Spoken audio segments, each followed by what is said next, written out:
Hi, everybody. Hi, everybody. Hi, everybody, and welcome back to the Talking About the Big Stuff podcast with Michael Cole and Matthew Cravat. I am Michael Cole. And I am Matthew Cravat. Is it? Are we there? Have we hit the tipping point? Yeah, so tonight's topic is tipping. What is the old joke? Tipping, it's not just a city in China anymore. Wasn't there like Taiping or tip something and it looked like tipping and people used to say that? Anyway. I don't know. I only know funny jokes. No, I've heard some of yours. Anyway, I want to talk about tipping tonight. So I have a friend who listens to the podcast regularly, and every once in a while, like we haven't spoken in a while, he'll just text me. So anyway, nice. Which friend is this? Is this Mikey or? It is Mikey. Yeah, I have a friend. I'm just letting it be clear. Hey, we've had at least two of your friends on before. One of them made it to air. to air. Sorry, Elliot. It was a good conversation. Yeah. It just doesn't make a whole lot of sense without Matthew. Just my audio being off was not a great thing. Yeah. Tipping. But we're talking about tipping. It's not just a city in China. Yep. So I think that tipping's interesting because it's, we have a little bit of a foreign, a non-American audience. Based on the analytics, I've seen that we have listeners in India and in Australia, and we have one in Lyon, France. Yes, he's a regular. I assume the others are probably some kind of they thought this was something else, and they came here once. Now, if you're listening outside the U.S., that's awesome. Let us know why or how you found us, and if you did it on purpose or you just stumbled upon us. But because it's not tipping, it's probably not exclusively American, but it's pretty American. Not pay. Yeah. I know, so I did. Our friend in Lyon, France, visited him a bunch of times, and it's not even a concept in France. The menu price is the menu price is the menu price. You pay what it says. Taxes are already included in the menu price. You can add up what it says, and that's what you're spending. You don't have to figure out tax. You don't have to figure out tip. People get paid for their jobs. That's why I think it's an interesting topic, because I think when you talk about Europe, I know that Europe has social safety nets in place in most European countries, or at least the big ones that I'm aware of. So, like, the idea of the fact that we have a carved out wage that we're allowed to pay tipped workers in the United States that is less than minimum wage. I mean, it is literally less than minimum wage. It's less than half of minimum wage. Right. But like the idea, like there's that old Chris Rock. Chris Rock had a bit on SNL on like Weekend Update when he was there, like when he was actually a cast member, and he said they call it minimum wage because they'd like to pay you less than that, but it's illegal. But in the United States, it is not illegal to pay less than minimum wage if they're a tipped worker. And why? Like that doesn't make any sense to me. And I think it goes back to it probably goes back to before the minimum wage. Tipping probably had begun as a concept well before minimum wage, but then how did it get passed legally to be like, hey, we don't want to? I mean, that's the law of conservatism. The way that it was when I was in high school is the way it's supposed to be. I know, I get that, but I'm saying, okay, so let's say I don't know when minimum wage was started, but I'm guessing it was in the last 80 years, right? Is that probably fair? Probably in my lifetime. Probably a fair guess. Tipping was probably a thing 100 years ago, and so like the idea, like it'd be one thing if all of a sudden conservatism was saying like, hey, we don't want minimum wage because we've never had minimum wage before. They did. I'm sure they did, but then to say like, okay, they still do. Yeah, true. Ben Shapiro has literally said he doesn't think there should be a minimum wage. Like, it's not a hyperbolic or like that's not a straw man. That is at least one mainstream conservative we can rightfully say has outright said that he doesn't want. And he's probably minimum not wage. joking, even though he's known for his dry humor. Yeah, he is just like he's just arid as fuck. That's confusing him with his wife now. Yeah, and it is weird because that's not the experience I had with her. Oh, yeah. Tipping is. I mean, and you always hear, whether it's true or not, I don't even know, that it stands for to ensure promptness, which I don't know if that's true or not. That's what I've always heard growing up. But like, that's not even a thing anymore. It's not like, you did a good job, let me tip you. It's, you will die if I don't tip you. You did your job, period. You have to, in some situations. Yeah. I don't think I don't know, but I assume that like guys who work at the airport who check your bags get paid a full salary, and tipping them there is like a not required thing. Like, at Southwestern, you said signs like, tip is appreciated, but a smile is enough, or something like that. Because you don't have to tip them. I mean, if I'm outside, I usually do, because they just saved me an hour waiting online. And thank you for standing outside and doing this. Yeah. But it's not required, versus like, the wait staff in a restaurant who don't get enough to live on if they don't get tipped. Yeah. Yeah, it's just absolutely baffling to me. The idea, so I want to just address the to ensure promptness thing. I am skeptical that that's actually true, because here's a pattern. I have a bit too, which is why I said I don't know if it's true. I'm not saying it's true, because I have some skepticism. No, and there's a pattern I noticed, which is that a lot of times, and it's always conservatives that do this, but like there is this thing that we like to do as a society, where we want to like come up with a reason why something's shitty, or like or it. So like like pants sagging is a common thing well, at first probably in black culture, and then eventually in young white culture. When I was a kid, pants sagging was a big deal. I think it's gotten progressively saggier. There was a big thing back in like to try to talk kids out of wearing your pants saggy, instead of just being like, we don't like the way that looks. They were like, that sagging backwards is the N word. And then and they were like doing it. They're calling you. Well, and it was like to try to get like people to show some self-respect, and like, don't make yourself and I think that was not just to white kids. I think that was to black. Like, I think that was like, this word is degrading, and you're doing it backwards. And it was like, crisscross was doing it forwards. Crisscross will make you. But there's a lot of those. Like, maybe it's just a weird generational thing, but like, there's that. There's so many of them. And where they're like, and I'm like, dude. Well, like I see it a lot, with extreme religious people who are not just living their lives in religion, but like living religion around every moment of life, who have to make every word into an acronym of what it means in a religious sense. Yeah, and or a backronym, I guess, because it started as a word. Right, exactly. That's what I think. It's weird, because like, I think acronyms obviously are good ways of us remembering shit. Like, if we want, like, if you want to like remember something, come up with an acronym for it that's memorable. But like, when you're then going like, you have a blue shirt, what blue shirt stands for? Better late under European shirts. Shirts. And they're like trying to shame you, and it's like, no, it's just a fucking blue shirt.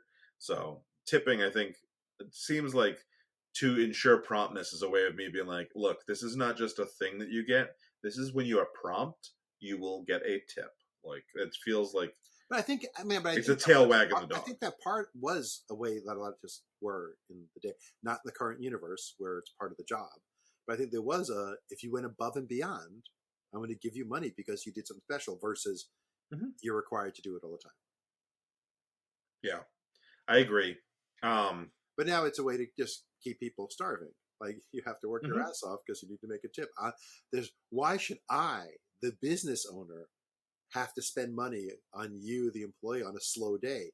You should suffer if it's a slow day, not me.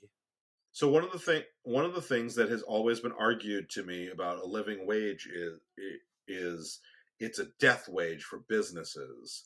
Good, then you deserve to die. Why If is it? business cannot afford to pay a living wage, your business doesn't need to live. Yeah, I agree. Like if you can't pay your people, I guess we don't pay Alex. Alex pays us to work for us, but Well, he should. But the difference being is that like this isn't. Yeah, and we're not like this is like a different thing, but partly they all want to use the case of a small business person can't get things going if they have to chose a bad business model. Yeah, or like if you're in a small, it presupposes that any idea I have for a business should make me money. I should always be successful, and if it means someone else has to work for free, so be it. I'm supposed to be successful. Why should I, the owner, not take a salary? Right. I mean, and that's what my argument has always been is like, well, yeah, like that it would be so much more profitable if you have a good business idea. So much more profitable if you could just go like force people to work for you and you didn't have to pay them at all, right? I mean, and then they're always like, "Whoa, I'm not saying in slavery," and it's like, no, I mean, like just as close as I can get to it. Where like you don't own that person; they have the choice to go somewhere else. It's like, yeah, I mean, like you are creating a difference, but it's right. But then when they do choose to go somewhere else, nobody wants to work. Look at this culture. Nobody wants to work for me. For nothing. Yeah. So I was at a bar the other day, and I was talking to this the female bartender, trying to get her to come home with me. Was just your daughter? Yeah, of course.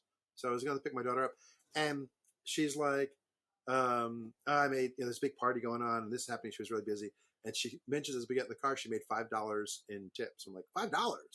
Oh, the place was packed. And she goes, no, I meant cash. There's stuff on the credit cards, and it gets pulled, and my boss pays my tips out at the end of the month, so it's registered for taxes. It's rare that someone gives me a cash tip. So like it's $5 is a lot for a cash tip. It's almost always on the credit card. Oh yeah. And but then I realized my daughter makes almost 3 times the minimum wage. She makes much more than twice the minimum wage. She works as a bartender, and that's not tips. When she was hired, the owner, doesn't give her tons of hours. I mean, she works maybe 20 hours a week. I mean, there's a bunch of part-timers and stuff. Small one-person owned little wine bar. But they get paid decent, very decent salaries for bartending in a wine bar, in a part-time job. So I'm like it's very respectable the way he pays them. Like she's not relying on tips. To her, a tip is an extra bonus. Like, oh, I'm getting a little, it's a little extra money in her paycheck when when she gets tips for the month are. That's awesome. I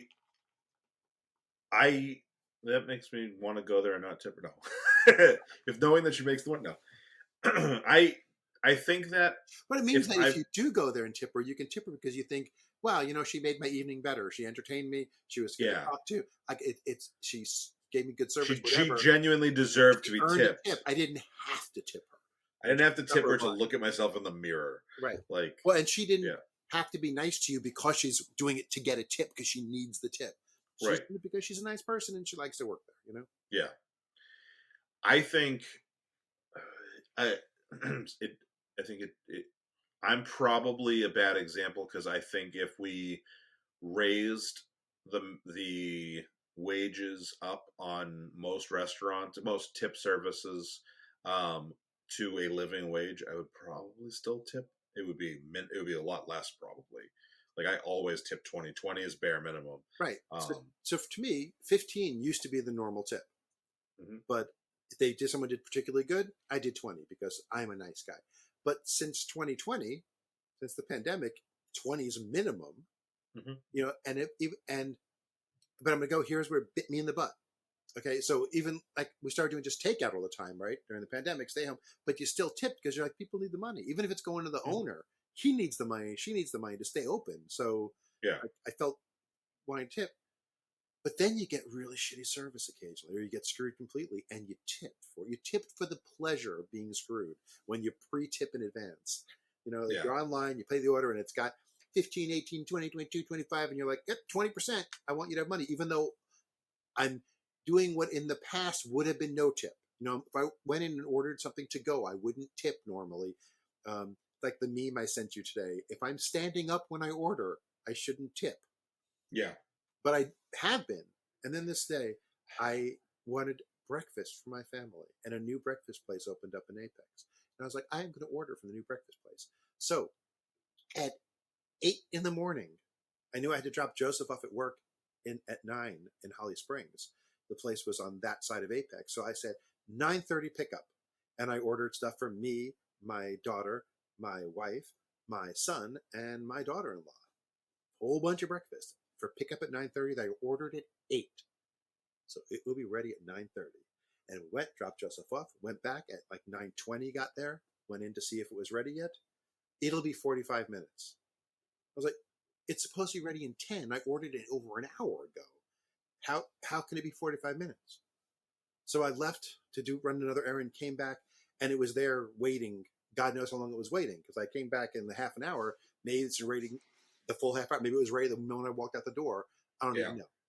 And then it wasn't very good. Most of the stuff wasn't very good. The place wasn't even worth the wait. And I'm like, Dox them. I tipped 20% for that crap. And it was like the first week or two they were open. So, maybe they just weren't in the swing of things yet. I mean, there was a huge line to get in, and a third of the tables were empty. So they probably were understaffed and not able to handle what they were doing, or they would have had more people seated, So I get why they suck and they'll never go back. I get why they sucked the first week or two. But I wasted money tipping. Like, I gave you a reward for being shitty. And I never would have done that if I was ordering the food to go. I think online, and that makes me not want to online order tip anymore, right? Because I certainly dropped my tip from 20% to 15% on online orders, because I'm like, all you're doing is preparing it and give it to me. If I walked in there, I wouldn't be tipping you. But because it's online, I feel obligated to tip. I think all online systems should change to the Uber system. And I don't know if you take a lot of Ubers, but when I'm business travel, I Uber a lot. You get charged for the price of your ride. And then, if you want to go in and add a tip, it lets you add a tip to it after you've already been charged. Like, you get to go back after the ride. So you pay, like, for calling the Uber. You're committing yourself to paying. You can't not pay. But the tip is actually a tip that you give based on the service that you got. And you can say that as a good person, I'm going to give a minimum of 15% or 20%, even if it sucks, because I know the person needs the money, regardless of whether I had a good time or not, whatever. But at least you get to make the decision. Yeah. No, that's a good way of looking at it. A thing that I think also comes into play with tipping that people don't think about is tipping. Absolutely, like you said, that you don't like with Leah, that she's just being nice to you because she's a nice person and not because she's trying to get a tip. But also something that comes into play with tip situations is that you get motivations from people, and they're trying to read how you're going to tip because they rely on it. So my dad used to tell me this story about how him and my mom were at like a really nice restaurant, and my dad doesn't drink. He doesn't drink not because he's cheap. He doesn't drink. That was my first thought. No, but that was the waiter's thought. So they my mom. They're ordering water. Those goddamn. My mom didn't drink either at that time. So like she may have gotten a Coke, and he probably got a water, and the waiter very clearly thought, like, these people aren't going to tip me. So the waiter didn't give them any service, and it was like a busboy the whole time, taking care of everything. And at the end, my dad like went to the manager, and he was like, look, clearly this is what happened, and your busboy was great. I'm gonna give him a tip. I intend for it to go to him only, because he is the only one who helped me. And I want you to know, though, that I'm not tipping the waiter because I'm cheap. I'm not tipping because he didn't do shit. And he gave him like a crazy tip. If I remember correctly, he said it was like $100 tip on like $100 dinner or something, That's right. and just to kind of drive home the point. And I think that like while that is like an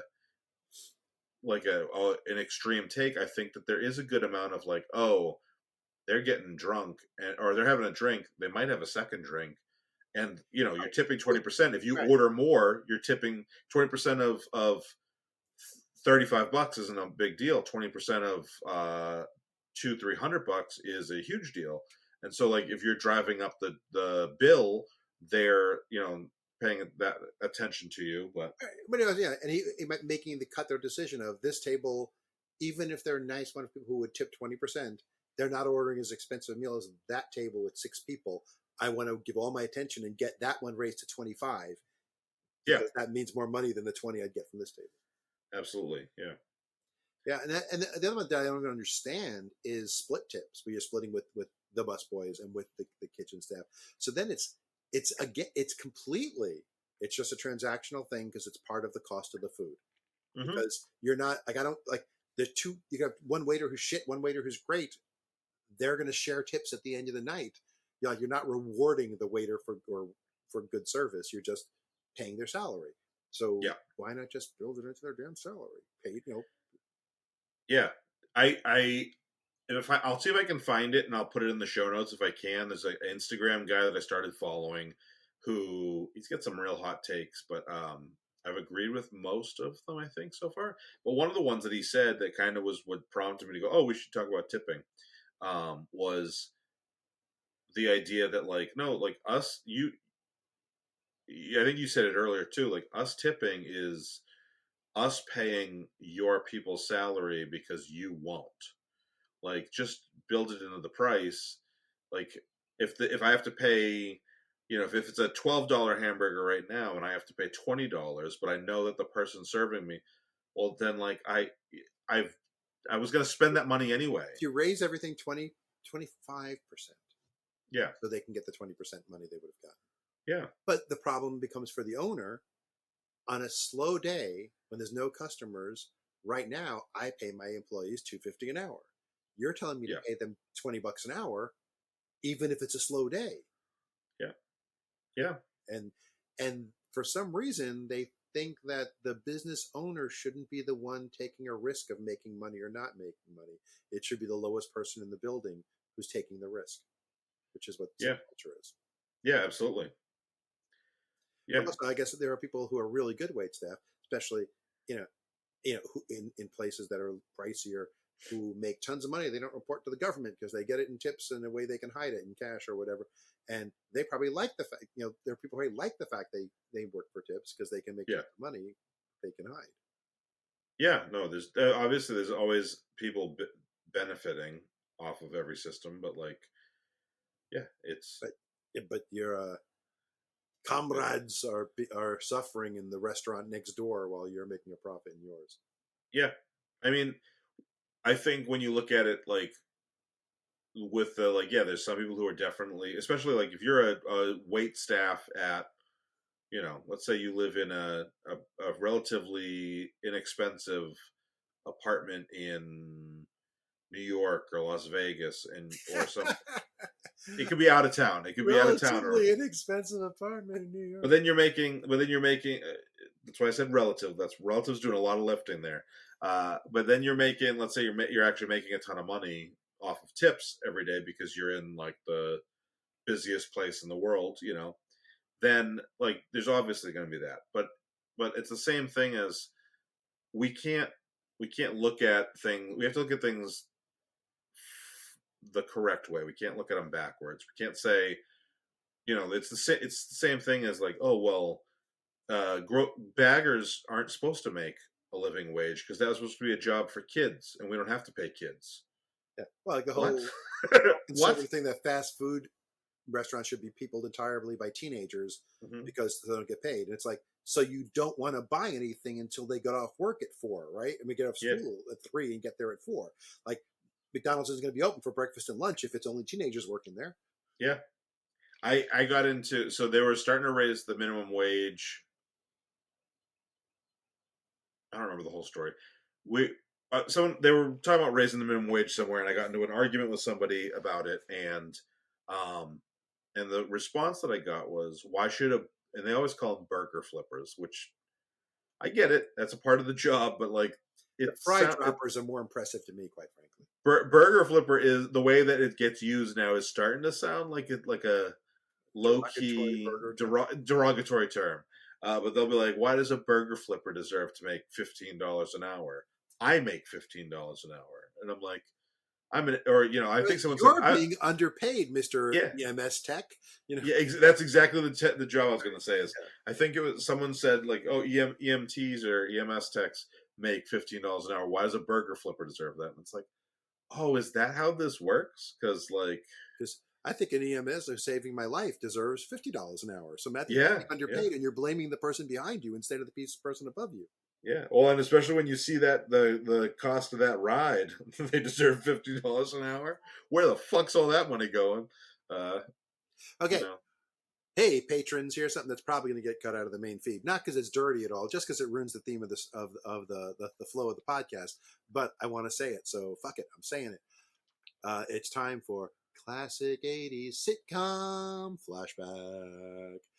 There's an episode of Taxi Taxi has some of the funniest scenes in sitcom history. This is one of the funniest scenes ever. There's an episode where Louis De Palma, who is Danny DeVito, when we first learned to love Danny DeVito. I know he had been in Cuckoo's Nest, but you didn't love him in Cuckoo's Nest. He was great as Martini. Don't you ever? Yeah, I'm saying he had roles, but Taxi is where he became part of the zeitgeist of American culture. And there's an episode where he is invited to his high school reunion, and he doesn't want to go because he feels like he's a loser. He's single, and at the time, and the character was, and he was. And he's working, he was a taxi driver for his career. Now he's just a dispatcher. He just feels miserable. And Bobby, who's the actor, is really good looking, goes, "Let me go. Let me be you. It's the role of a lifetime." And they have this great moment where like at the same time they're saying all the same things in the exact same tone, like, "You can't talk like me. You don't sound like me." And it's like they're doing it like perfect at each other. So Bobby goes dressed like as Louis, but he's 6'4" instead of 5'4", and he goes, "Yeah, I shot up in college. It was written up in all the medical journals." And it's a scene where he finds the guy who bullied him the most, and he goes, "Hey, it's me, Louis." And he's like, "Louis?" He goes, he goes, "What are you doing?" He goes, "Oh, I'm doing okay." He goes, "What do you do?" He goes, "Oh, I'm a waiter." He goes, "Oh, you're just a waiter." He goes, "No, you don't understand. I'm a waiter at La Caja Michael Cole, and a meal there costs $300, and I'm getting tipped blah blah blah blah, and my salary is this, and I don't report any of my tips. I'm making $60,000 under the table. That's the equivalent of a $150,000 salary." He goes, "What do you do?" He goes, "I can't say I'm doing nearly as well. I'm an auditor for the IRS."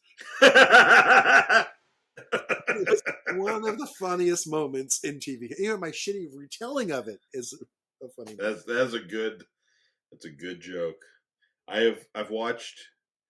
I think I watched the first episode of Taxi because my favorite movie ever is Man on the Moon, which involves quite a bit of the lore of the show Taxi on the set while they're filming Taxi, right? So I watched the first episode. Like many '80s sitcoms, the first season is not the best. Like back then, they gave you a chance to develop, and you didn't just get canceled if you weren't good. In the '80s, sense, canceled. Okay. Hey, if you're a mid-season replacement in the early 2000s, you could do okay with a crappy first season. Yeah. Parks and Rec.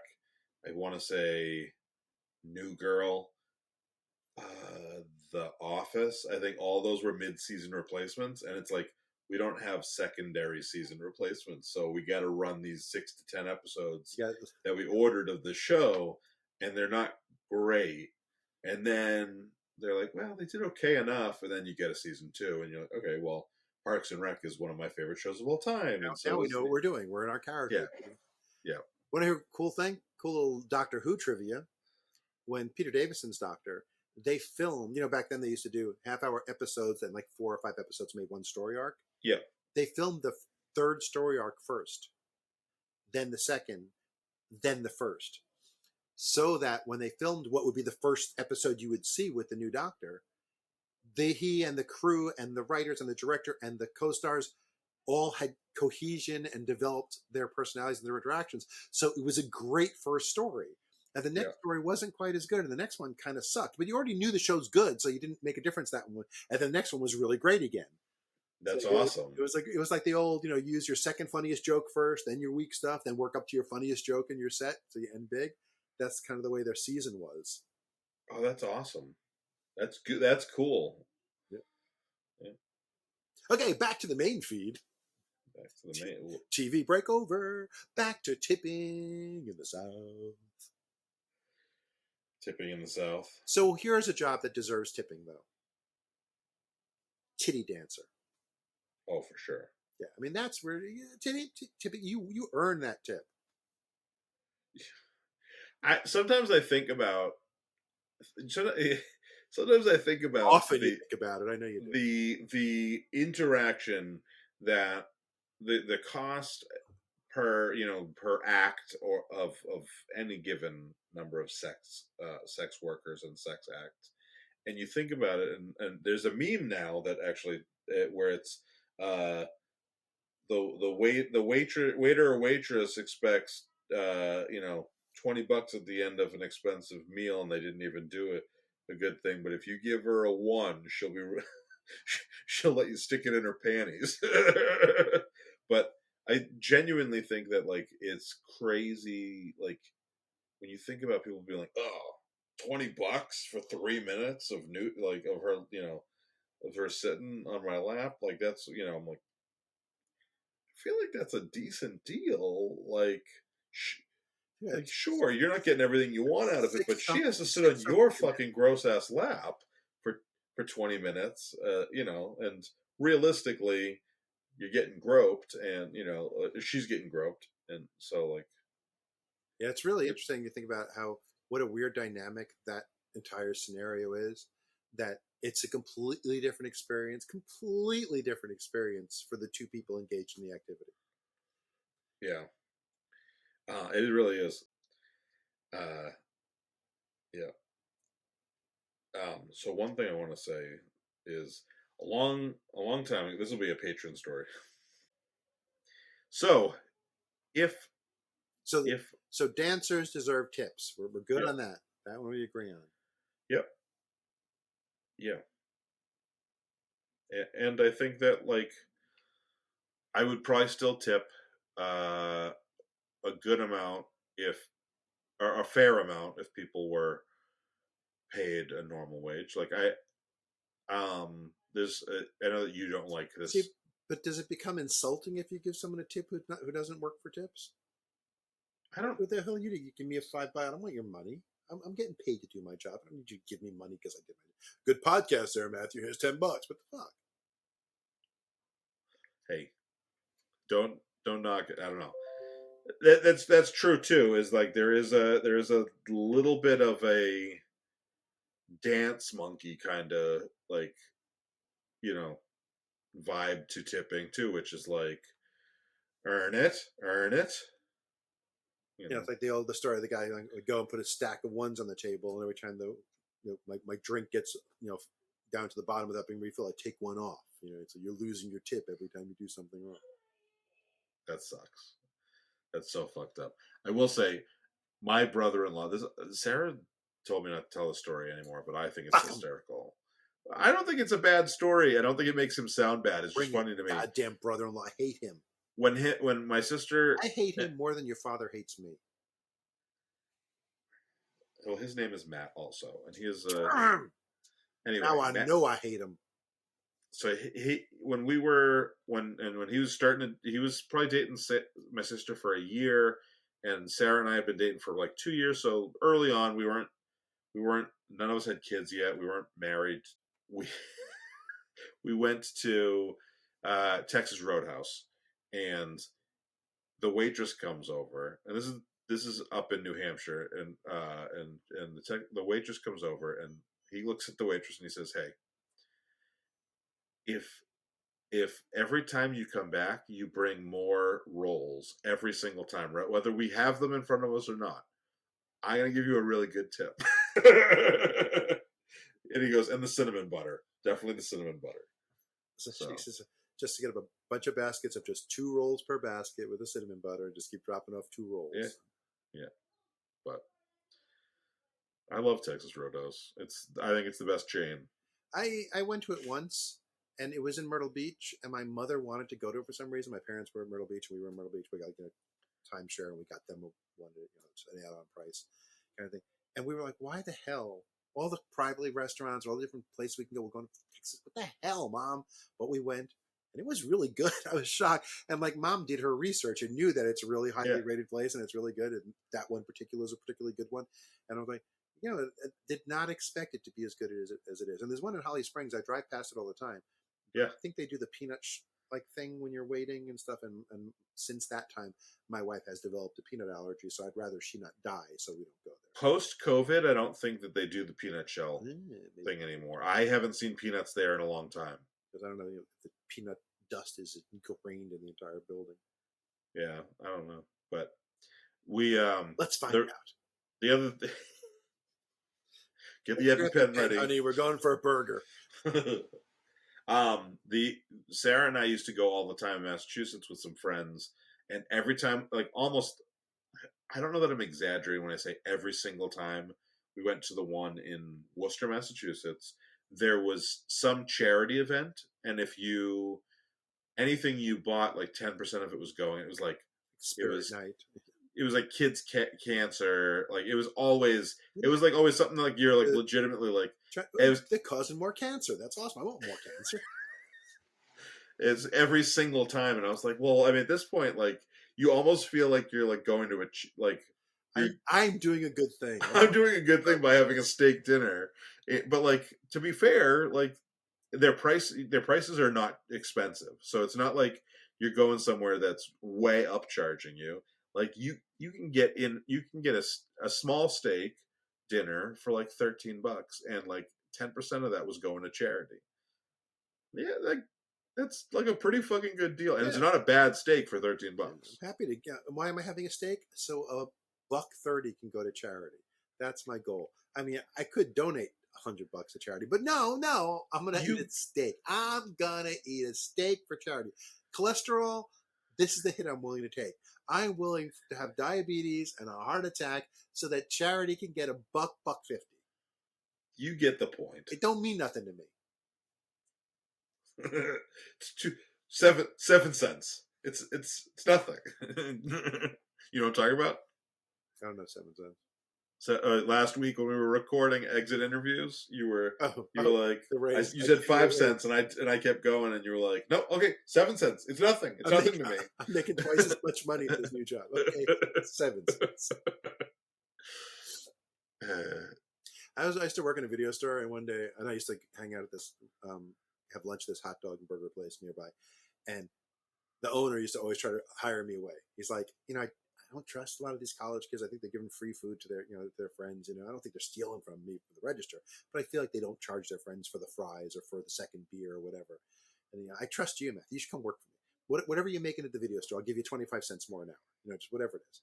And I was, working. So I was back at work, and I tell my boss, he wants to hire me away. I'm like, and I don't want to work over a fucking hot grill when I could just rent free movies. So that's not happening. And he goes, how much do you offer you? And I'm like, a quarter more an hour. He goes, congratulations, you just got a quarter more an hour raise. And I was in college, and I'm like, really? He goes, yeah, it's a pencil mark for me on your form. I'll give you a quarter more raise. Yeah, that's nice. I feel like I've definitely fought for less. Yeah, I know. I was very surprised. It didn't even occur to me to ask for a raise. So I was just telling him about the story. This one time when I didn't work there anymore, over Christmas break, he calls me and he goes, are you going back to New York for Christmas this year? And I was like, no, I'm staying here. He goes, do you want to work for me? Like all the employees, like the college students, are going to be gone. So you want to work for the week? And I'll pay you 25 cents more an hour than you were making when you worked for me.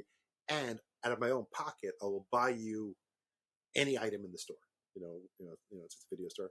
But they sold DVDs, not DVDs, but maybe sold DVDs, but they sold CDs and stuff and CD sets. And I was like, will you give me the 4 CD David Bowie set? He's like, sold. That for me to you, that's a gift. That's my Hanukkah gift to you for bailing me out. I'm like, sure. And he's Jewish, this manager, right? And the owner of the place is fundamentalist Christian, like Baptist, Bible thumping kind of guy. Like we didn't have not just Passion of the Christ, we didn't have Life of Brian because it was offensive. Like for some reason we did have Oh God book 1 and book 2, but well, that's fine. I think that Oh God is pretty non-offensive. But in the third one, God and the devil are the same actor. Right. So look at that. Yeah. The question. But we had that. But so I'm working for that week, and it happened to be that Hanukkah and Christmas overlapped that year. So on Christmas Day, and we were open, it was also Hanukkah. And I told Stuart, I'm like, next time the phone rings, I'm saying Happy Hanukkah instead of Merry Christmas. And he's like, you do not dare. I'm like, no, I am. He's like, you don't. A while later, the phone rings, and he's like 20 feet away. I pick up the phone. Good morning. Thank you for calling Video Max, and Happy Hanukkah. And he's like, Merry Christmas and Happy New Year. And it's the owner. He's like, hey, Matthew, it's Mr. Carl. I'm like, hey, Mr. Carl, how you doing? He's like, doing great. Happy Hanukkah, Matthew. Like, thanks. He goes, is Stuart there? I'm like, yeah, hold on. I'm like, Stuart, it's Mr. Carl. He's like, fuck you. It's not Mr. Carl. It's your wife. Some girlfriend, mother used to. And I'm like, no, it's Mr. Carl. He's like, hey, this is Stuart. How can I help you? Hi, Mr. Carl. But yeah, it was Matthew's idea. Oh, okay, I'll tell him. And after the call, he goes, he wanted me to say how great it was that you said all 3 holidays. Nice. He was ready to be fired over it. Mr. Carl's. Nice. Mr. Carl's the guy who invented Golden Corral. Oh, nice. And the store I worked in was Video Max. It was Golden Corral was an imitation of like Ponderosa Steakhouse originally, then retooled to be an imitation of Ryan's Buffet. And I worked at Video Max, which was an imitation of Blockbuster. Like Blockbuster's slogan was "Wow, what a difference!" Our slogan was "What a great difference!" Like, freeze. I would love to see what he's doing with the. It's not Make America Great Again. It's Make America Pretty Decent now. Yeah, and Blockbuster bought Video Max. That's part of his business model: be as good as the original, and then maybe sell off to the original. Also, Quick 10 was an imitation of Jiffy Lube. So he had all these companies that were spin-offs that he made a lot of money with. And he was a nice enough guy, but he was cheap as shit. Like I have waitresses from Golden Corral come in the video store and go, I'm ready to rent a movie because I got a $1 off voucher for a movie for being employee of the month. And I'm like, grab 2 movies, they're free tonight. And I would just zero off the movies for them like all the time. They'd come in. I'm like, yeah, get it, grab movies. And then he would send in secret shoppers, like friends of his and stuff. Like one time at midnight, I'm locking the door because we're open until midnight. And someone comes running up, a woman, please let me come in. I know what I want. I'm like, sure, no problem. I haven't counted out the register yet. It's not a problem at all. Let her in, lock the door behind her, go back, start cleaning stuff up. She comes up, rents her movie. She leaves. I lock the door. I go back. The phone rings. I pick up the phone. It's like, hey, Matthew, it's Mr. Carl. I just wanted to thank you for letting my friend in, even though it was after hours. And I look and I see a Cadillac way parked across the parking lot. He was like watching. Sneaky bastard. Sneaky bastard.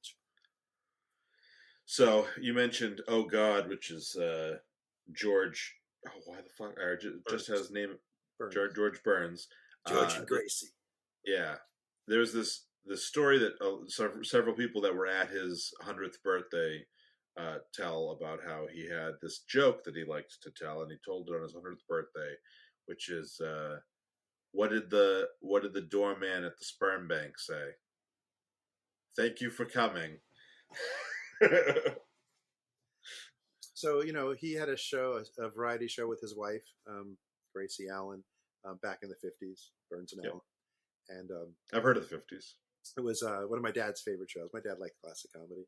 But the typical end of the show was, they do a little patter with a joke, and it's her playing dumb, whatever. And then he would always go, say goodnight, Gracie. And she'd go, good night, Gracie. And the show would end. So all the time when I'm on the phone with my dad, he's like, say goodnight, Gracie. Good night, Gracie. And I'm like, and I do it with people around me sometimes. I'm like, my cell phone. And they're like, what?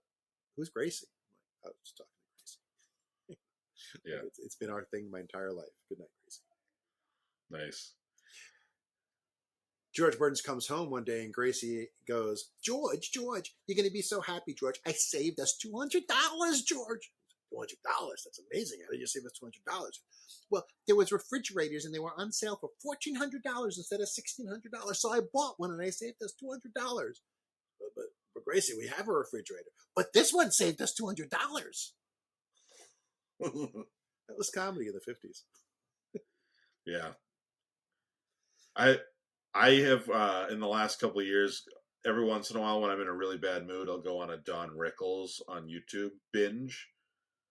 And it's I fucking love Don Rickles. And when you watch, like, there's clips of him on like Carson with Frank Sinatra, and he'll tell a story, and you're like, Frank, don't kill me, Frank. If Frank wasn't sitting there, you'd be like, no. And he was telling you that story, you'd be like, there's no way he said this in front of Frank. But Frank's sitting there, and my favorite is it was before he met his wife. He was at a restaurant on a date, and he went over to Frank's table and he said, "Hey Frank, I'm on this date and I'm really hoping for it to go well. So could you come over and just introduce yourself and just make me look good so that I." And Frank goes, "Yeah, no problem. I'll be over in a minute." And he goes and sits back down, and then a few minutes later, Frank comes over and he goes, Hey, how's it going? And why did I just totally space on the comedian's name that I was talking about? Don, Mr. Warmth. Yeah, Don Rickles. Mr. Warmth. He goes, "Hey Don, how's it going? Why don't you introduce me to your friend here?" And can't you see we're having dinner? Can't you see we're having dinner here, Frank? And it's like such a good move, and especially to do it to Frank Sinatra, and then watching Frank Sinatra sit there while he's telling it on Carson, I was just like, damn, like the set on him, like that's don't have me killed. Yeah, watching him at the Reagan inauguration is like, Webster's up there and is like, Webster. I don't know what, use him as a human shield. But should we start wrapping it up? Oh, I thought we were going to start rapping. I was like, oh man, I didn't know that was coming. We were sitting here, we were letting it rip. We were talking about whether it's okay to tip, and tip culture. It's a culture that's cool. It's like my yogurt, which is culture that makes me drool. I don't know what you want me to do. I'm not a rapper. I don't know why we have to rap all of a sudden. That wasn't in the contract. It wasn't in the agenda. I didn't know where. No. Okay. So anyway. This episode's been all about tipping, and it's probably a good time for us to talk to you, our audience. How you can tip us. Yeah. That's beautiful. Yeah. There's a reason there's a method to my madness. Yeah, Method Man has a madness. Yeah.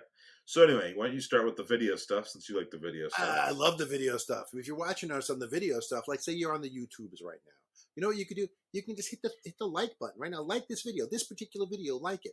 Make a comment underneath it. Make a comment about how much you liked it or didn't like it, or any comment. The algorithm doesn't care what you say. Just say something. Come on, anything. Say something for us. Give us a tip. Hey, a little bit of the tip. Hey, like a circumcision. Just a tip. You know what I'm talking about? Just do the same. Okay. Go ahead and follow the page. Subscribe to our page. Ding, ding, ding, ding, ding. Ring the bell so you'll know when we have a new video, so that you can go back, watch it, like it, leave us a tip. If you're watching us on Facebook, like us on Facebook. Make a comment there. The algorithm works that way. Share it in your feed. Let your friends know how cool you are. You know you want to.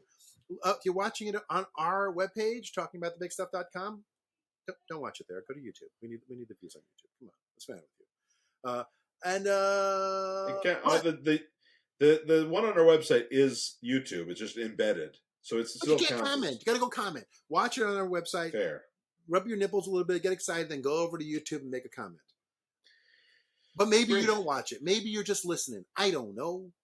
And if you are listening, you can go on to any podcast app that you would be listening to us and make sure that you are following or subscribed so that you're getting every episode. Give us a like, give us a review, or a rating, depending on what your system says is an option. If you're on Apple, if you hit subscribe, it will cost you $1 a month, 25 cents an episode, and that will get you the episodes 4 days early. And if you want to do that deal or another deal, but don't use Apple, you can go to patreon.com/talking about the big stuff, where we have a $1, a $3, and a $10 option. The $1 gets you the show early, the $3 option gets you extra stuff, and the $10 gets you some random thing that Matthew mentions that we will leave out of most other cuts. Something just absolutely insanely filthy. So there's those options.